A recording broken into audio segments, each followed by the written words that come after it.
Cepot ngalup, celometan de podcastnya ngalup.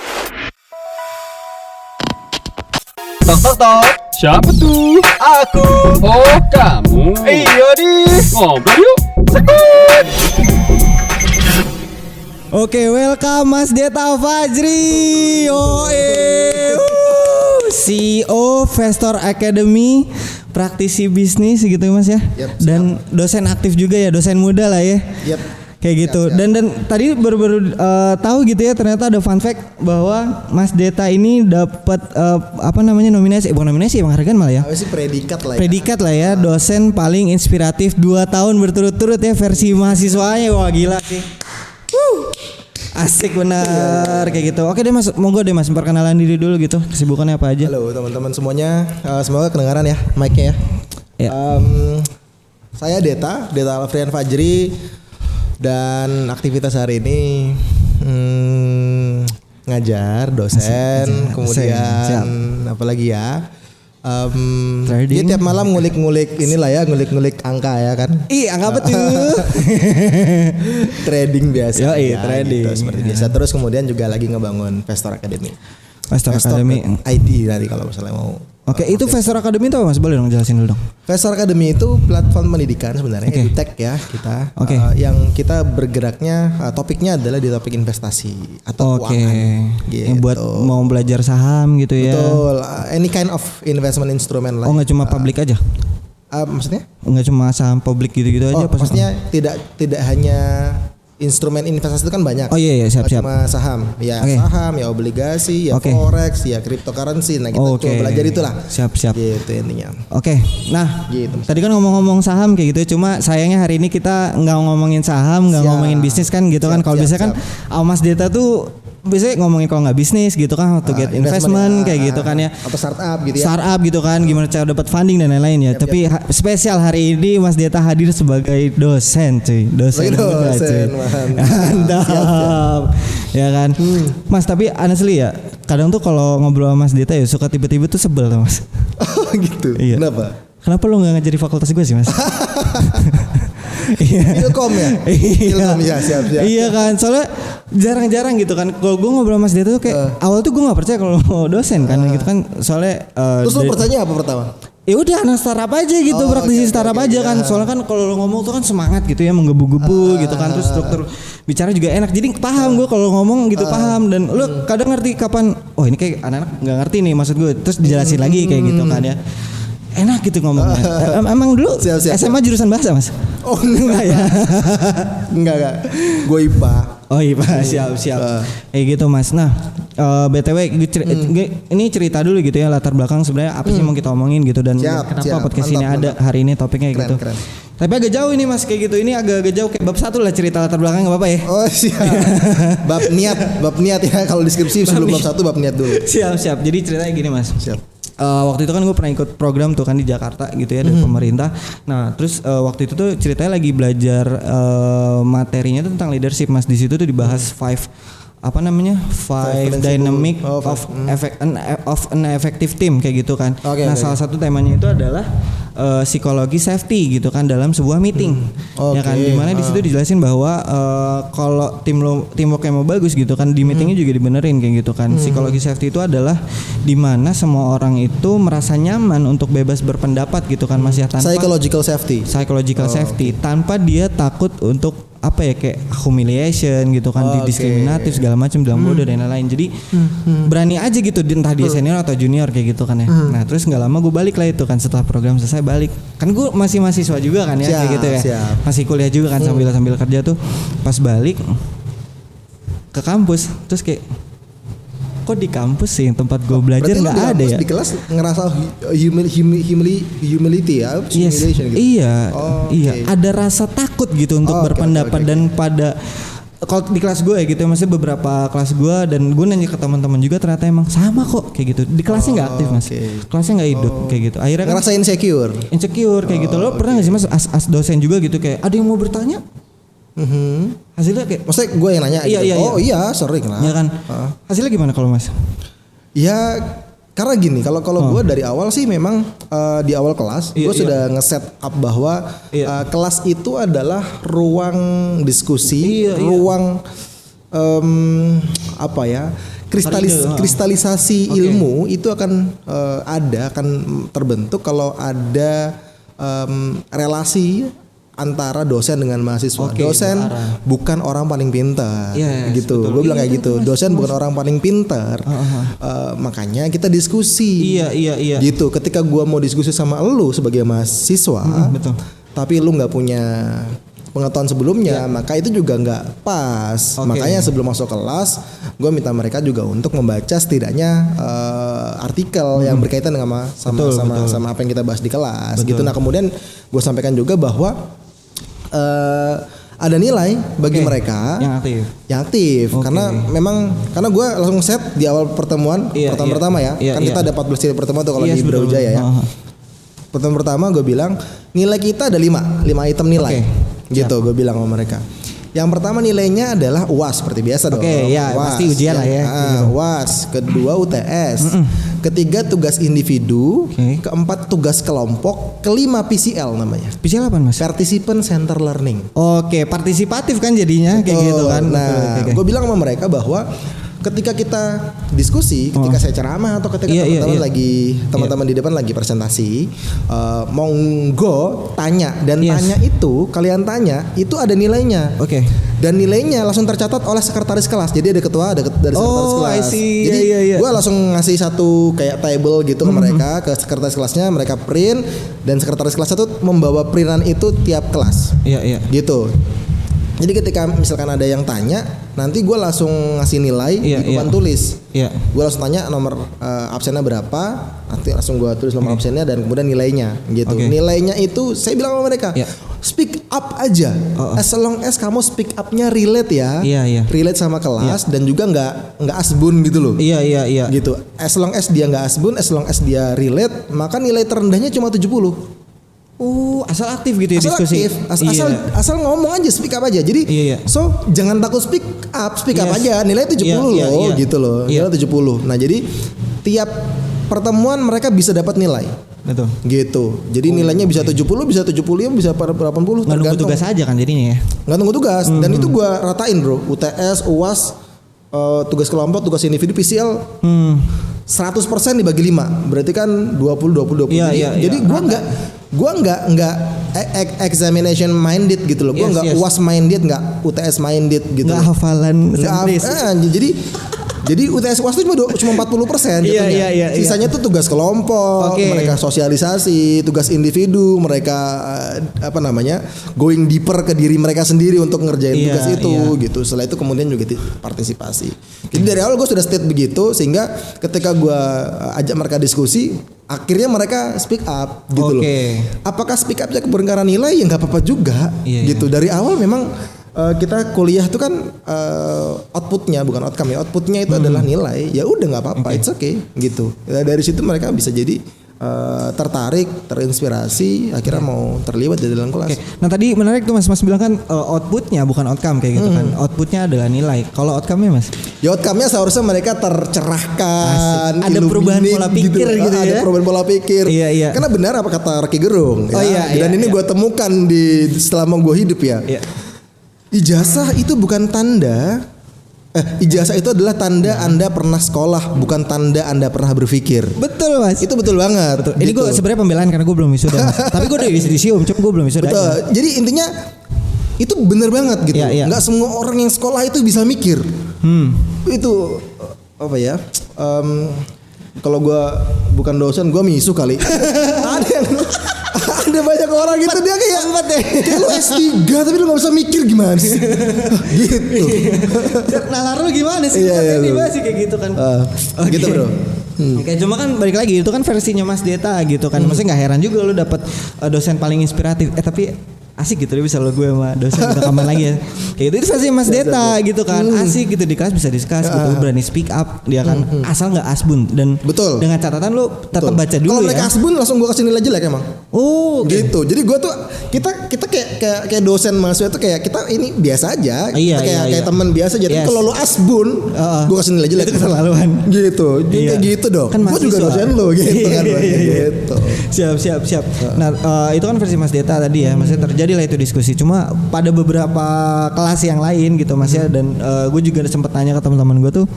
Akhirnya pas dosen nanya kayak ada yang ingin bertanya kayak dan kalau gue kadang nanya ke temen itu kayak ya udah diam aja lu nggak nanya kenapa kayak gitu. Dan kadang gue kalau di kelas kebanyakan gue yang nanya ya, dan gue nanya pun itu dengan tujuan gue pengen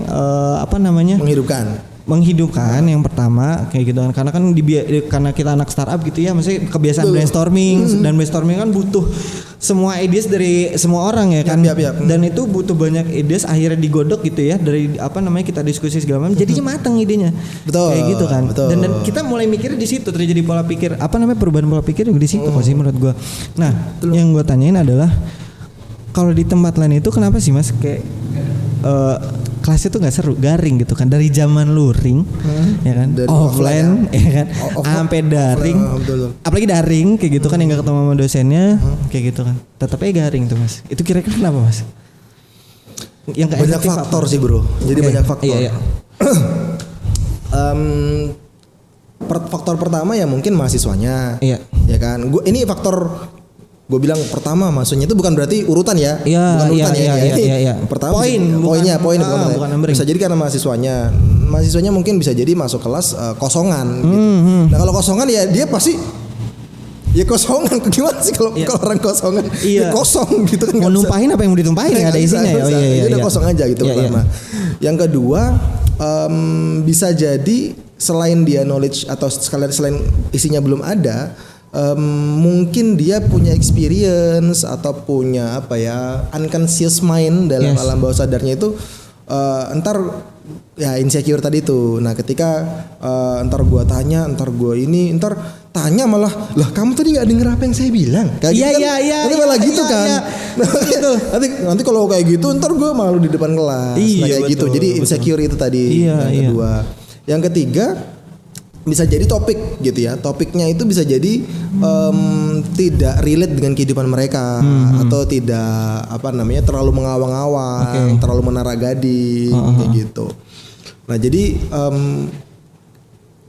ada banyak faktor gitu ya. Meskipun kemudian ketika topiknya itu mengawang-awang atau topiknya itu nggak relate, atau mungkin topiknya tidak menarik gitu secara kalau orang awam melihatnya, tapi kalau dibawakannya itu asik ya sebenarnya juga enak juga sebenarnya. Iya, betul. Nah faktor terakhirnya ya dosennya itu sendiri gitu.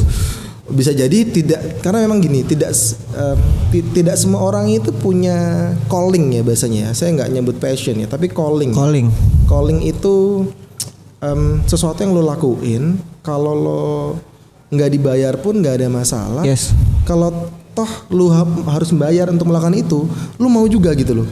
Nah kayak gue nih calling gue kayaknya ngajar deh gitu. Makanya kalau gue nggak usah dibayar pun nggak apa-apa sih gitu. Karena fun gitu, senang aja gitu ya. Senang aja gitu. Makanya gue masuk dosen tuh karena memang kayaknya calling gue ngajar deh gitu. Gitu sih. Sebenarnya ada banyak faktor. Banyak faktor ya, dan tadi faktor terakhirnya adalah dosen. Tapi yang calling itu sebenarnya Mas, apakah perlu nggak sih semua dosen punya calling tadi itu? Maksudnya kayak emang gue tuh seneng ngajar kayak gitu? Nggak harus ya sebenernya. Karena kalau di perguruan tinggi itu dosen tuh ada 3 kan tugas utamanya, ngajar, kemudian penelitian, yang ketiga pengabdian masyarakat. Ada yang keempat sih sebenarnya, yaitu tugas tambahan. Tugas tambahan ini kayak wadek 3. Kemudian kalau ada tugas-tugas tertentu itu kan tugas tambahan sebenarnya. Nah semakin menjadi profesor kan ada tingkatan tuh. Tenaga pengajar jadi asisten ahli, lektor kepala, kemudian profesor. Dan ini adalah jabatan fungsional bro. Ini bukan kayak selamat Anda dianugerahkan sebagai profesor. Enggak kayak gitu ya. Itu jabatan fungsional. Jadi once lu nah ini juga ada sedikit yang mungkin nanti akan agak kontroversial gue sampaikan.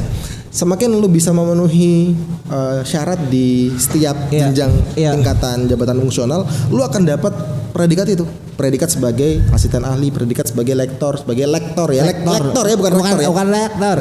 Lektor. Ini bukan anak kecil yang cadel. Iya. Ini lektor. Jadi lektor kepala, kemudian profesor. Jadi setiap tingkatan tuh ada syaratnya.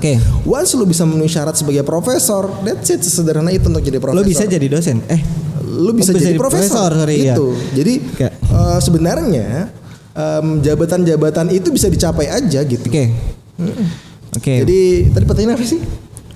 Apakah semua dosen harus punya calling? Oh iya ya. Nggak harus ya, karena lagi-lagi tugasnya tidak hanya mengajar, tapi juga penelitian. Nah, tadi gue bilang, semakin dia naik ke atas, semakin jadi profesor, porsi mengajar itu semakin sedikit.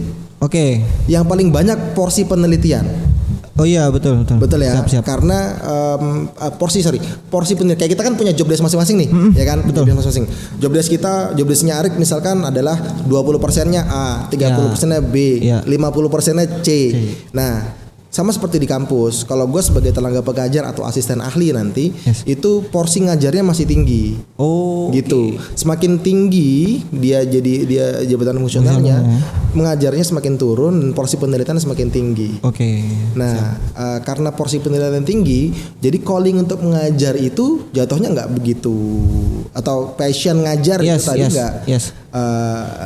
nggak butuh-butuh banget sih, meskipun dibutuhkan. Iya, pertanyaan kan walaupun secara mungkin administratif apa syarat gitu ya, jadi dosen bisa gitu, cuma efektivitasnya? Ya betul. Karena sekali lagi kita itu kan dosen tuh gini, menyerap ilmu, kemudian mendeploy ilmunya dalam satu penelitian. Dia mendapatkan satu insight dari penelitian itu, sehingga setelah itu kemudian dia sampaikan kepada mahasiswanya. Gitu. Jadi dosen tuh bukan dia baca buku kemudian disampaikan ke mahasiswanya. Gitu. Jadi dia itu membaca atau earn the knowledge, entah itu dari buku atau dari manapun. Setelah itu kemudian dia olah jadi penelitian dia. Kemudian dari penelitian dia dapat insight. Dari insight itu kemudian dia bisa sampaikan ke mahasiswanya. Nah, persoalannya adalah proses ini kan relatif nyampein informasinya. Jadi bisa jadi dia pinter, cuma how to communicate with others itu yang mungkin yang agak perlu jadi perhatian gitu sih mungkin. Karena kan ini juga ya proses penyampaian informasi itu bukan hanya apa yang kita sampaikan, tapi itu orang ngerti apa enggak kayak gitu. Benar kan ya, kayak gitu kan. Apalagi gue pribadi masih kalau ada tuh beberapa yang kayak pas di kelas, ya udah dia ngajar aja kan, udah cocok sendiri kayak gitu kan. Akhirnya mahasiswa tuh yang ya udah kayak masih lama nggak sih pengen pulang akhirnya kan sebenarnya kan tadi ya maksudnya belajar itu harusnya menyenangkan, diskusi itu harusnya menyenangkan gitu kan. Nah akhirnya kalau di kelas nggak menyenangkan, terus gimana dong kayak gitu, kita belajar di mana kayak gitu. Dan pada akhirnya ya udah larinya kan ke media kayak gitu kan, maksudnya jadi jamaah YouTube. Dan sedangkan itu kan di media atau di YouTube dan segala macam ya di luar itu kan macam-macam banget gitu kan Mas. Itu kan dibutuhkan critical thinking gitu kan. Kalau salah nerima bahaya juga gitu kan. Dan lo latihan critical thinking ini mah di kampus. Betul. Ya kan, iya. Karena emang edukasi itu gini. Kayak kita nih, kita kayak ngobrol santai kan. Iya. Tapi dalam proses kita ngobrol ini kita belajar kan. Betul Mas. Nah makanya gue mau masuk juga kayak gitu. Artinya saya pinginnya jarak antara kita itu bukan jarak gap tapi gap imajiner. Gap imajiner itu nggak usah ada gitu loh. Kenapa selamanya ada gap imajiner? Karena bisa jadi dosennya itu kayak merasa dia ada di atasnya mahasiswa, dia merasa bahwa gue beda sama lu secara strata. Ya bahwa itu benar, secara strata mungkin beda, kemudian secara umur juga beda, tingkat pengetahuan juga beda. Cuma secara approach ke mahasiswa, kita bisa loh satu frekuensi atau satu level. Karena pendekatan harus manusiawi juga kan. Makanya kalau gue bilang sama mereka, kalau ngubungin saya feel free aja dari berbagai macam platform, mau di LinkedIn, mau di WhatsApp, mau di DM Instagram. Gue kesampaikan mereka kayak gitu. Kalau emang mau ya sampai hubungin aja by Instagram, by Facebook Messenger bahkan. Cuma lain gue agak nggak aktif saya bilang ada gitu. Openness sih sebagai dosen, openness lo kalau mau ngobrol sama gue, ayo mau diskusi sama gue, ayo kayak gitu. Bahkan ketika misalkan mereka nggak sepakat atau tidak tidak puas dengan nilai yang dia dapatkan, ya discuss aja sih. Karena gini bro, kebanyakan karena gue ngobrol sendiri ya sama dosen ya, rekan dosen yang sudah senior, dia pernah bilang kayak gini, mahasiswa tuh kalau misalkan dia dia nggak puas dengan nilainya, yang ya silakan ke saya, cuma nanti ketika saya yang lebih benar, nilai dia akan saya kurangin. Kasihan mahasiswanya Pak, saya bilang kayak gitu. Diajak debate ya. Masa malah serem kan akhirnya. Makanya dia serem kan maksudnya. Jadi feel free aja kalau misalkan emang mau discuss gitu. Nah, kadang-kadang ada dosen yang kayak gitu, nggak mau discuss lagi masalah loh Pak, nilai saya kok bisa kayak gini, kenapa kok seperti itu gitu kan. Itu kan sebenarnya diskusi santai aja kan sebenarnya kayak gitu. Nggak kayak gitu sih. Jadi mungkin gap imajiner itu yang perlu dideketin gitu ya. Iya, soalnya kan yang gap imajiner itu dalam artian bahwa sebenarnya tuh aslinya harusnya tidak ada gap gitu kan. Lo kalau mau nanya, mau diskus sama dosen, mau ngutarakan pendapat kan bisa. Betul. Cuma yang membatasi adalah overthinkingnya mungkin kali Mas ya. Ya betul. Ya kan, akhirnya mikir aduh ntar gue diinin gara-gara overthinking itu kan muncul karena gak ada keterbukaan. Iya betul Mas. Kalau gitu kita terbuka gak ada overthinking lah. Kan benar. Iya kayak gitu kan. Akhirnya mau nanya aduh nanti jangan mau nanya tadi lah mau izin pipis saya masih overthinking dulu Mas. Kayak takut gitu kan.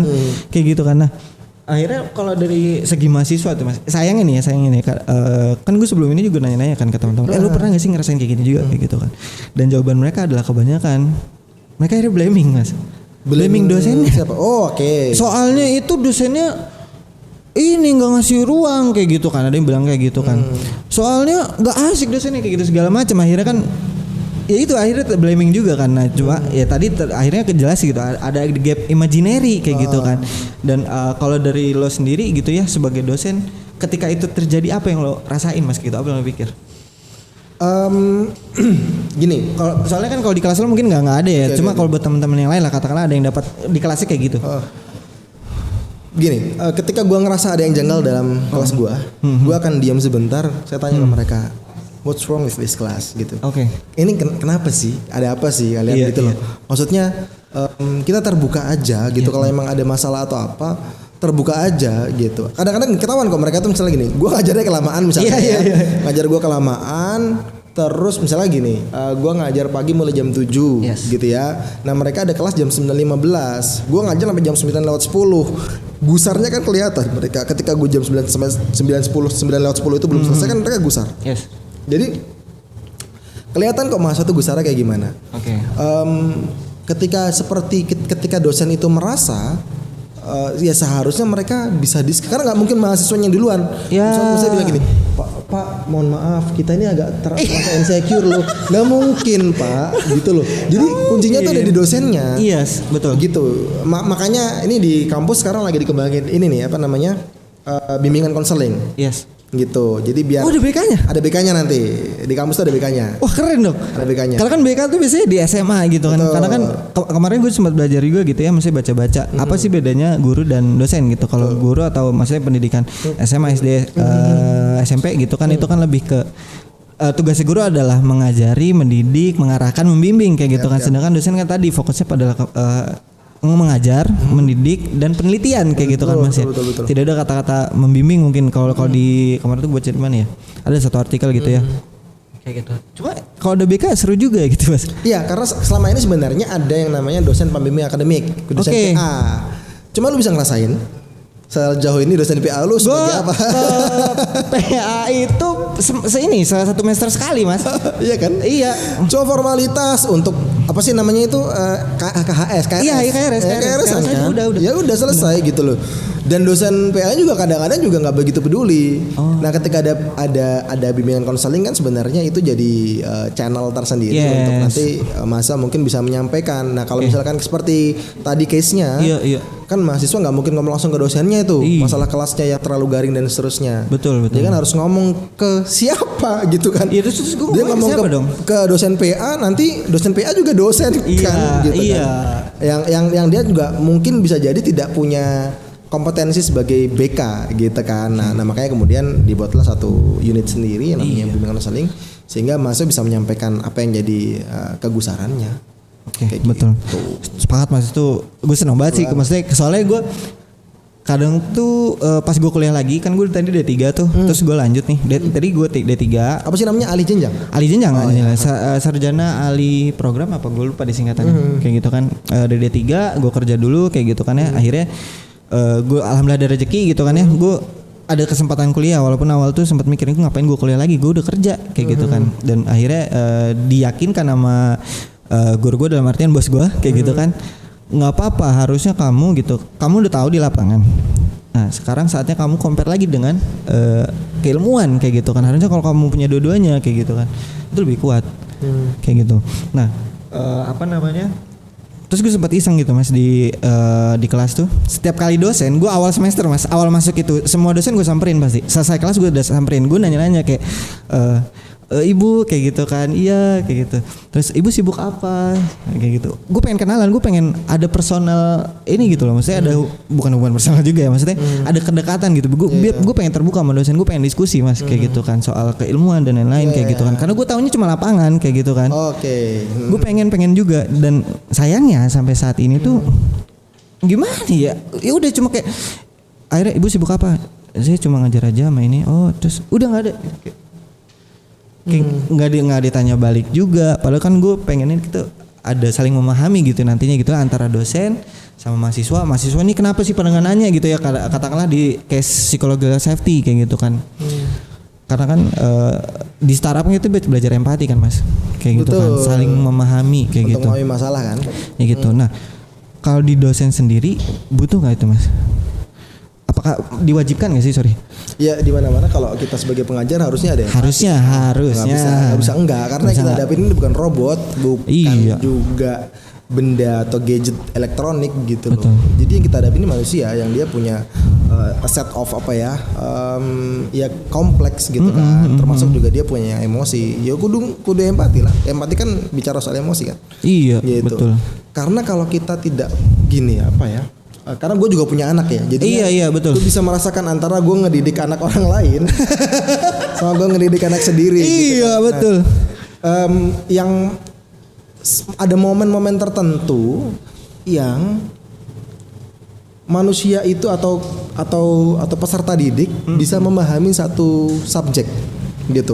Tidak dalam semua momen. Karena bisa jadi ketika kita ngajar pun mereka mereka akan bisa memperhatikan dengan full itu 10 menit pertama. Gitu. 10 menit kemudian udah mural turun tuh. Nah di tengah-tengah udah daripada nguap nguap. Nah, gusar tuh. Betul. 10 menit menjelang akhir, apalagi dosen udah lihat jam. Udah naik lagi tuh. Balik. Nah ya gitu. Jadi emang ada siklus itu. Nah, kalau siklus itu enggak disadarin, ya dia kayak MotoGP aja bro, jalan aja terus gitu. Nah itu yang perlu difahami sih, konsentrasinya manusia itu bagaimana secara periodisasinya kayak gimana. Kemudian emosi-emosi tertentu yang harus dimunculkan agar otak itu berada dalam kondisi apa sih, alfa, beta yang bisa kita belajar. Kayak gitu loh. Jadi kalau nggak kayak gitu, kayak kita misalkan ya belajar dengan ceria, dengan santai, jauh lebih fun, jauh lebih enak kan ketimbang kita tertekan kan sebenarnya. Betul. Kayak gitu. Sama gue juga ngajar, kalau gue ngomong ke anak gue juga kayak gitu. Ada saat-saat ketika gue jadi seorang ayah yang teman, gitu ya. Bahkan gue ada tos sendiri buat anak gue gitu. Jadi tos gitu. Asik. Ada anak gue ada sendiri kayak gitu.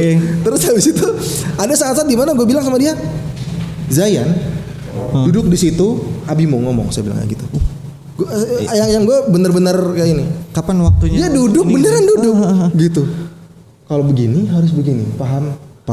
Gini paham. Do you understand? Yes, dia bilang gitu. Walaupun dia cuma bisa yes doang gitu. Nah, habis itu gue bilang ya udah kalau gitu setelah ini kita ujian dong. Takutnya kalau pakai biasaan kalau ini. Nah, lagi setelah ini kita UTS enggak. Kalau itu setelah ini jangan diulangi lagi, oke? Oke. Ya udah tos dulu, habis tos yang kita tadi itu gini, habis itu udah kita pelukan dulu.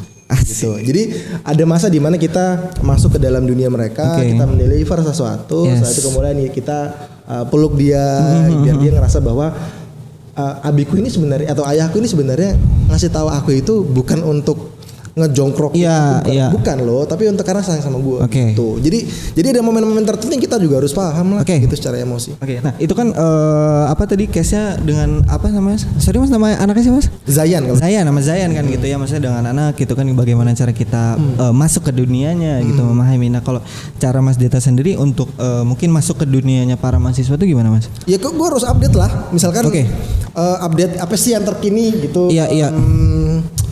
Yang sekarang jadi ininya mahasiswa, misalkan mereka suka TikTokan gitu. Siap. Ya misalkan kita gimana kalau kita TikTokan sekali misalnya gitu ya. Enggak harus TikTokan tapi kita ini aja apa namanya nyeletuk itu aja gitu. Nyeletuk itu kan mereka langsung berarti dosen gue relate sama gue gitu kan. Iya.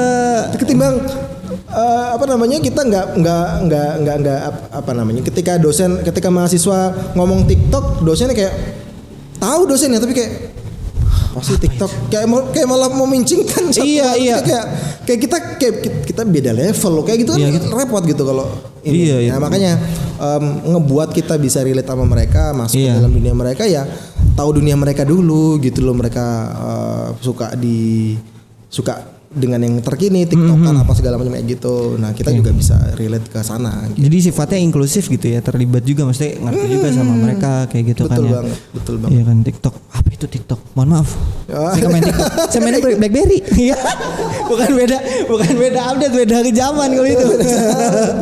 Bener. Iya kan. Tapi kan ada mas beberapa yang dosen gitu juga. Ya ada ya, jadi ya nggak bisa ya dunia ini yang berbeda. Iya siap. Jadi maksudnya ada rasa kayak ini kenapa kok anak-anak mahasiswa gue kok nggak aktif gitu ya? Ada kadang ada gitu juga kan mas. Nah cuma akhirnya tadi juga kan sempat mas bilang gitu ya, kalau nggak ke dosen PA kayak gitu kan, mereka ingin menyampaikan sesuatu untuk diskusi segala macam, terus kemana kayak gitu kan. Dan akhirnya kalau di lingkungan gue sesama mahasiswa gitu mas, ya kan. Dan pertanyaan ada yang disampaikan apa? Ya kan? Ngeluh mas, ngedumel. Benar pastinya. Ngedumel kayak gitu kan. Akhirnya kan udah bandwagon effect deh itu. Bandwagon effect dalam artian semuanya nggak nyaman di kelas kayak gitu, pengen cepat pulang. Apaan sih nih? Ini di kelas kayak gitu kan. Ada pengen cepat balik aja. Kayak gitu akhirnya. Dan kadang pun sebenarnya mas nih kalau dari versi mahasiswa kadang pas mau tanya itu bukan cuma faktor takut juga sama dosennya, tapi nggak enak mas sama teman. Gak enak sama temen. Oh iya, itu gara-gara berdua berarti. Iya. Nah tapi kadang mikirnya tuh nggak cuma berdua, semua mas. Kadang mikirnya semua gue pengen nanya tapi udah pada mau balik nih, pasti gue ntar ada yang ngejudge gue kayak apa sih lu tanya-tanya so ini deh lu kayak gitu. Kayak gitu akhirnya kan kayak gitu juga. Nah makanya kalau dari Mas Deta sendiri kan ada kan beberapa mahasiswa yang beda-beda gitu ya. Ada yang mungkin introvert, extrovert, ada yang ambisius, ada yang pasif kayak gitu, ada yang aktif kayak gitu. Lu gimana cara lu buat karena biasanya ambisius kan dominan banget ya kalau dalam satu diskusi gitu kan. Lalu ngebatasin itu gimana mas? Ya, jadi karena dari awal gue sudah cerita tadi bahwa gue udah set up dari awal bahwa bertanya, diskusi itu ada nilainya, sehingga perasaan yang dia nggak enak sama temennya itu agak terkurangi karena memang ya kalau lu nggak nanya, lu nggak dapat nilai dong gimana gitu kan. Gitu kan. Jadi mereka berusaha untuk ya gue harus tanya, kalau nggak tanya atau nggak diskusi gue nggak dapet nilai gitu. Semua orang atau semua mahasiswa juga ngerasain hal yang sama, sehingga mereka akhirnya berebutan. Bahkan di kelas gue itu berebutan jatuhnya. Jadi, seru dong. Entah ada yang berebutan memang dia pengen tanya benar atau memang benar-benar dapat nilai ya. Tapi kan berebutan jatuhnya. Jadi akhirnya kalau di awal-awal ya siapa yang cepat untuk angkat tangan atau siapa yang atau gue pilih waktu itu di tanggal untuk berapa trigger gitu yang milih ya gitu. Nah jadi ketika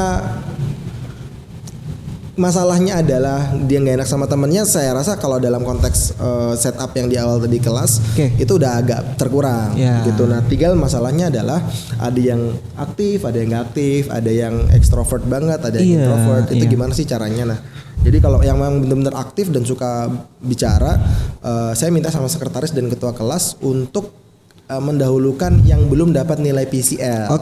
Gitu. Kasih kesempatan gitu. Kalau memang semua yang tanya ini sudah dapat PCL dan semua yang tanya ini adalah mereka yang aktif, ya berarti yang tidak aktif itulah yang saya pilih, yang saya paksa untuk tanya gitu. Jadi kan kalau mereka nggak tanya nggak ada nilainya gitu. Oh iya betul. Bener. Jadi kan nggak ini ya, nggak cuma kan kadang ada yang udah yang itu aja dari awal semester sampai semester, kan harusnya sebenarnya yang difokuskan adalah oke, yang udah aktif alhamdulillah gitu kita tingkatin gitu ya. Nah ini digeser dulu. Nah ini kemarin yang nggak aktif nih harus diapain kayak gitu kan? Kan kasihan juga kan Mas. Nah iya, kalau yang nggak aktif gue paksa gini loh, nggak bisa kita itu berlindung di balik satu istilah yang namanya introvert. Gitu. Orang introvert tuh bisa ngomong kok, sebenarnya bisa bicara juga. Gue introvert Mas, gue introvert. Kan bisa, tapi bisa menyampaikan pendapat juga sebenarnya. Gak ada masalah gitu, cuma triggernya aja. Gimana cara kita approach mereka, nge-triggernya pakai cara apa? Udah gitu doang sebenarnya.